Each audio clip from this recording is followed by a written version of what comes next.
Before we get you all the latest on the coronavirus pandemic, here is the top story we're tracking at this hour. The Sindh High Court in Pakistan has allowed all accused in American journalist Daniel Pearl's murder case to walk free.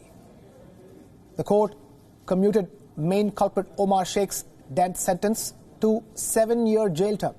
Since Sheikh has already served a prison sentence, he will be released in a few days. 3 other accused have also been acquitted. Remember, American journalist Daniel Pearl was kidnapped and later beheaded by terrorists near Karachi in the year 2002.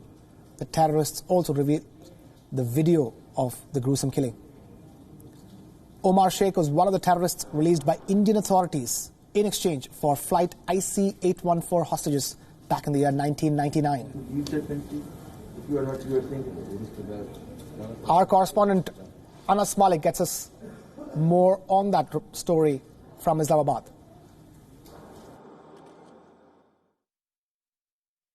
Well, the Sindh High Court has commuted the death sentence of the main accused of in the Daniel Pearl murder case to 7 years from life in prison. And this was announced today. Now, the 2-member bench of the Sindh High Court today announced its verdict. In fact, it has acquitted the main accused, Omer Saeed Sheikh, who also happens to be a British national. And his other 3 accomplices have been acquitted in a murder charges, in fact the other 3 by and large, namely Fahad Naseem, Salman Saqib and Sheikh Adil, they've been acquitted of the conspiracy throughout, and Omar Saeed Sheikh will continue to has been sentenced in fact for 7 years imprisonment on charges of kidnapping. Now after hearing the arguments, a 2-member judge bench of the Supreme Court, the Sindh High Court, has announced its verdict. The appeal on this was filed 18 years ago. Omar Saeed Sheikh has been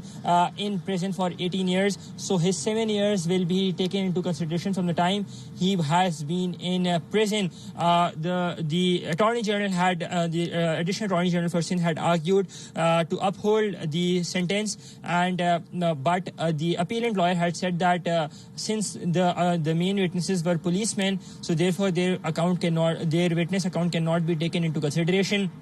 There wasn't an aspect of impartiality or neutrality in the police witness account. The government now has 30 days to, by and large, a 30-day window to go against this verdict of the Sindh High Court to a higher court, that would be Supreme Court. Anas Malik in Islamabad, Pakistan, for WION World is One.